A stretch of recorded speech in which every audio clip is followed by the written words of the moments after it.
Hi mga fans! Welcome back again to our mini vlog. Another day, another update dito sa ating campsite farm.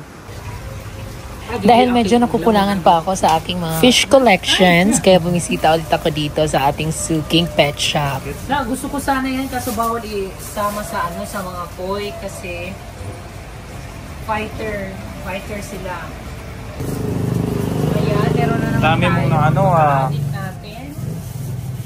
Wala, thank you sa gift. gift. May pa-previous yan. Thank you so much. So kung order kayo ng mga gusto nyong koi, dito lang kayo sa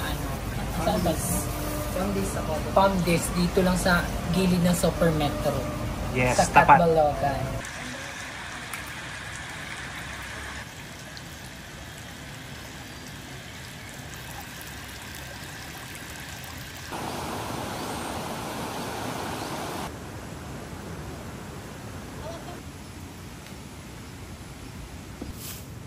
Pauli na ka?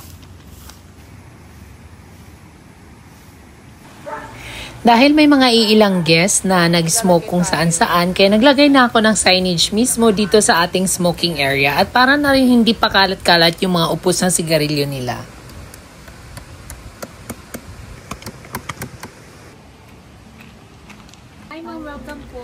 Nagulat ako sa aming bisita, bumalik yung scammer, yun ang scam sa akin. Ito na ang tamang panahon para magpatawad. Para saan pa? Binansagan tayong babaeng marangal kung hindi tayo marunong magpatawad, diba?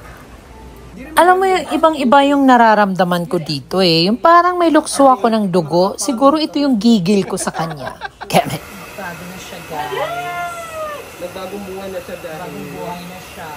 Punta po siya dito sa The Island para humingi ng kapatawaran. At least nag-business na siya ngayon. May baon pa siya, isa pang scammer. Buti nagbago pa na mi. Ang hirap sa kulungan eh. Maraming ipis. Diba sa gusto magpariban? Kesa mang-scam sila, magpariban na lang kayo. Yes. Makasiring tuloy nga mga scammer. Guys, eme-eme lang. Kamukha lang talaga siya. O, diba? Kasi ang dami nagtag sa akin sa kanya noon. Sa dami na nagko-comment sa comment section na ibalik yung mga prank. Eto, na-prank ko tuloy kayo. Dahil good service si Harold Season at ang kanyang team, nakumbinsi ko si Inay na magpa-hair color. At ganoon na rin si Grace. At nagpariban na rin yung auntie ko, si Auntie Mimi. Training day to day, kaya papakilala ko sa inyo ang aming bagong staff na si Benji. Nanay, bisita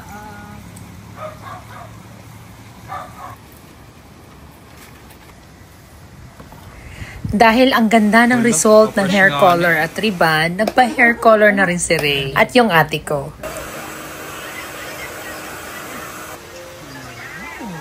Janine Berdin. Hello, auntie! Ang ganda! Ay, ang ganda ng lalaban lo, ate Grace! Pati yung sister ko, nanlalaban!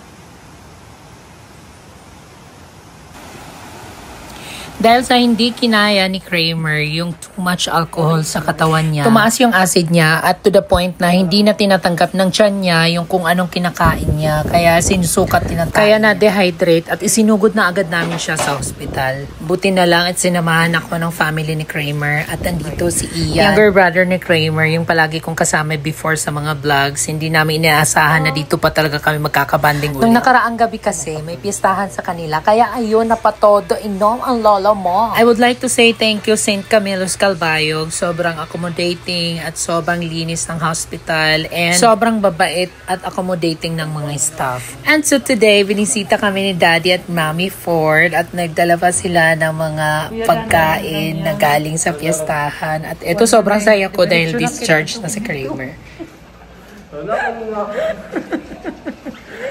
Kuya, dandahan lang.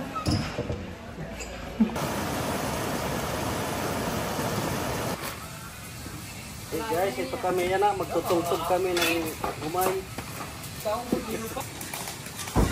Panahon na ng ani, kaya nagdala yung auntie ko, si Auntie Mimi, ng pilit or sticky rice na black para gawing pinipig at gawing linupak.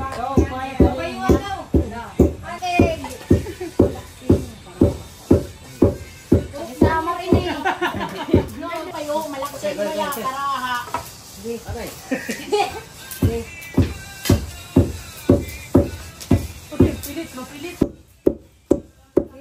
di man, oh.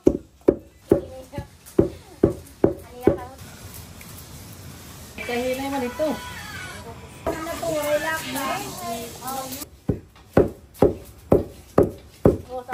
Thank you so much, Auntie Mimi and family, for sharing your blessings. Hala ka, Timimi, makusog ka man ngayon. Dati man yan yung Ming. Baha daw. Tutod ko din itakin.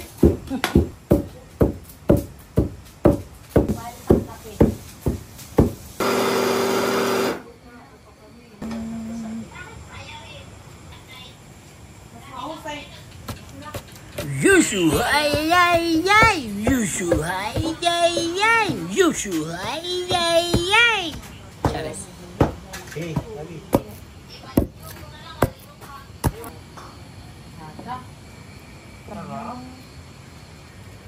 Malito ini nga, Gracia. May halong pagmamahal. Masarap. Ito nga yung lagayan ko. Adoy! At heto na, hati-hati na sa lahat ng mga participants ng paggawa ng sticky rice linupak. Thank you guys so much for watching.